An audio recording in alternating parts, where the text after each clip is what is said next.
হইচইতে নিখোঁজ পার্ট 2 দেখলাম। পার্ট 1 দেখার পরই আমার রীতিমতো একটা এক্সাইটমেন্ট ক্রিয়েট করতে সক্ষম হয়েছিল মেকার্সরা, যাতে আমি দ্বিতীয় পার্টটা দেখার জন্য অধীর আগ্রহে অপেক্ষা করেছিলাম।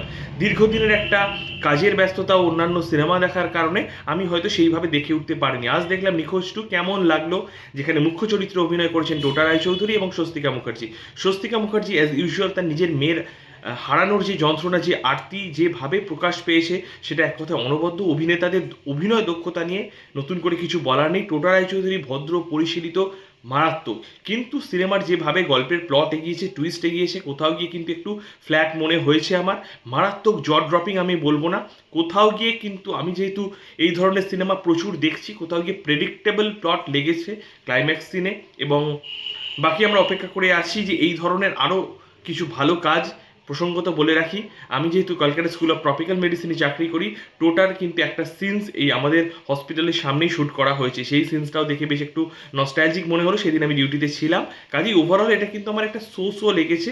খুব যে ওভার হাইপ একটা সিরিজ, এটুকুই আমি বলতে পারি। আমি জ ড্রপিং ব্যাপার একদমই ছিল না, কিন্তু ভালো, ওয়ান টাইম দেখাই যায়। এবং এক্সপেক্ট করবো ভবিষ্যতে আরও ভালো কাজ হবে, আরও পরিপাটি করে কাজ হবে। কারণ এখন ইন্টারন্যাশনাল মার্কেটে এই ধরনের বহু সিনেমা মানুষজন দেখে ফেলেছে। তাই কোথাও যদি এতটুকু খামতি থাকে বা মানুষজন প্লট এবং ক্লাইম্যাক্স টুইস্ট বুঝতে পেরে যায়, তাহলে কোথাও গিয়ে একটু ফ্ল্যাট লাগবেই।